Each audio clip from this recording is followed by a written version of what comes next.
तो dear student, आप सभी का आज के लेक्चर में मैं स्वागत करता हूं। आज के लेक्चर का जो बिंदु है, टाइटल है, वह राउल्ट का नियम है। बहुत ही इम्पोर्टेंट नियम है विलियन का, सॉल्यूशन से रिलेटेड। तो इस टाइटल के बारे में आज मैं आप सभी को एक्सप्लेन करूंगा, बताऊंगा। तो सबसे पहले राउल्ट का नियम क्या है, उसकी थ्योरी के स्टेटमेंट, राउल्ट के नियम के थ्योरी का स्टेटमेंट, या फिर इसको आप बोल सकते हैं परिभाषा क्या है राउल्ट के नियम का, उसको समझते हैं। डेफिनेशन: निश्चित ताप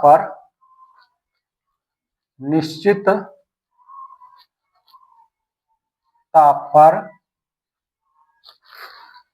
ताप कांस्टेंट रहेगा, मतलब एट द कांस्टेंट टेम्परेचर, ताप पर किसी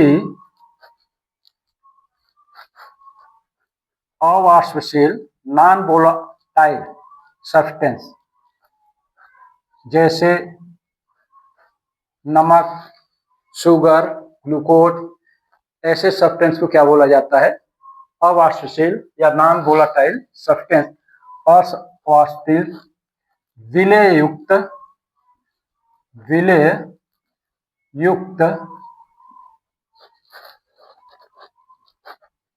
विलयन का वाष्प दाब, वेपर प्रेशर, वाष्प दाब, विलायक सॉल्वेंट, विलायक के मोल प्रभाज, मोल फ्रैक्शन या मोल अंश, मोल प्रभाज, मोल फ्रैक्शन जिसको बोलते हैं, बोला जाता है, मोल फ्रैक्शन के समानुपाती, प्रोपोर्शनल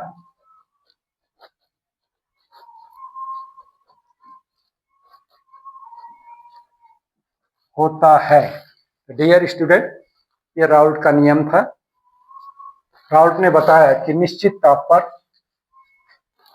किसी अवाष्पशील विलय युक्त विलयन का जो वाष्प दाब होता है,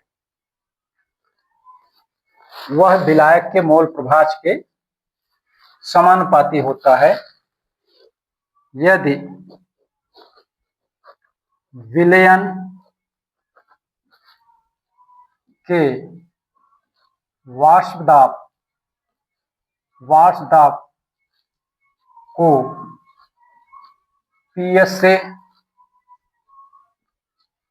तथा विलायक के वाष्प दाब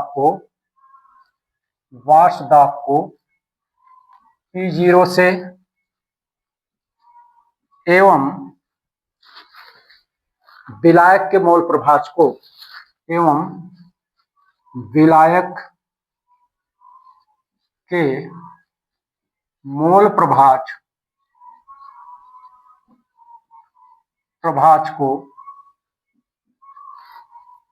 X1 से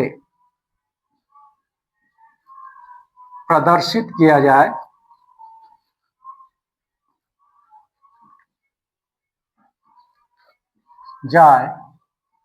तब राउल्ट के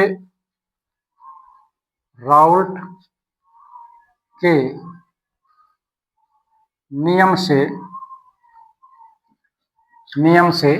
क्या राउल्ट का नियम है कि निश्चित ताप पर किसी अवाष्पशील विलय युक्त विलयन का वाष्प दाब, मतलब विलयन का वाष्प दाब PS समानुपाती होगा विलायक के मोल प्रभाज के। विलायक का मोल प्रभाज क्या माने हैं? X1 के समानुपाती होगा। या फिर इसी को आप इस तरह से भी परिभाषित कर सकते हैं कि P0 इंटू का X1, जहां पर P0 क्या है? शुद्ध विलायक का वाष्प दाब है। तो शुद्ध विलायक के वाष्प दाब और इसके मोल फ्रैक्शन के गुणनफल को क्या बोलते हैं, विलयन का वाष्प दाब। PS is equal to P0 into का X1। यहाँ पर P0 क्या है, शुद्ध विलायक वाष्प दाब है। X1 क्या माने यहाँ पर, मोल प्रभाज है विलायक का। इन दोनों के गुणनफल किसके बराबर होगा, विलयन के वाष्प दाब के। यह क्या वो है, राउल्ट का नियम, या इसे ही राउल्ट का नियम या राउल्ट का प्रथम नियम कहते हैं। PS equal to P0 X1। इस नियम को और आगे विस्तारित करते हैं। यदि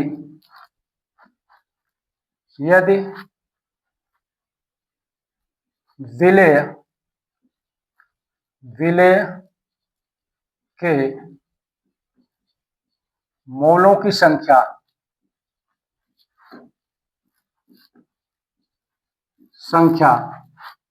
N1 हो तथा विलायक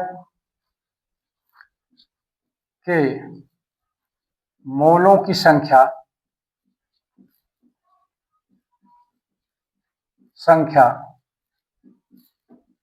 N2 हो, कहने का मतलब द्विअंगी विलयन है। इस द्विअंगी विलयन में विलेय के मोलों की संख्या क्या मान ले रहे हैं, N1, और विलायक के मोलों की संख्या क्या होगी, मान ले रहे हैं N2। तब विलयन में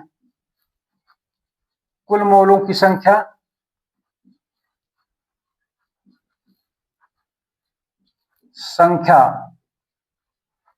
बराबर क्या होगी, N1 प्लस का N2। विलेय के मोलों की संख्या धन का विलायक के मोलों की संख्या, विलेय के मोलों की संख्या N1 कंसीडर किए हैं, विलायक के मोलों की संख्या N2 कंसीडर किए हैं। इस प्रकार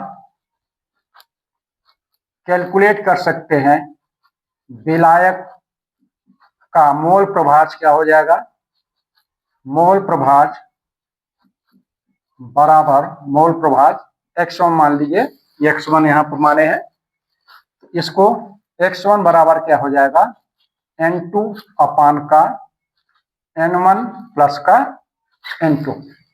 किसी घटक का जो मोल प्रभाज होता है उस विलयन में उपस्थित उस घटक के मोलों की संख्या डिवाइडेड बाय विलयन में कुल मोलों की संख्या के अनुपात को मोल प्रभाज कहा जाता है। यदि X1 की वैल्यू यहां पर रखते हैं, जिसमें समीकरण 1 में, तब ये क्या हो जाएगा, समीकरण 1 का रूप क्या होगा, PS बराबर P0 इंटू का N2 अपान का N1 प्लस का N2। इस तरह से राउल्ट के नियम को एक दूसरा रूप PS बराबर हो जाएगा P0 शुद्ध विलायक का वाष्प दाब गुणित का N2 अपान का N1 प्लस का N2, जहां पर N2 अपान का N1 प्लस N2 क्या है, मोल प्रभाज है विलायक का। ये दूसरा रूप हो जाता है राउल्ट के नियम का। तो डियर स्टूडेंट, मुझे आशा है कि राउल्ट के नियम का कॉन्सेप्शन आपको क्लियर हो गया होगा। नेक्स्ट वीडियो में राउल्ट के नियम से संबंधित अन्य शीर्षकों का मैं आपको एक्सप्लेनेशन दूंगा। धन्यवाद।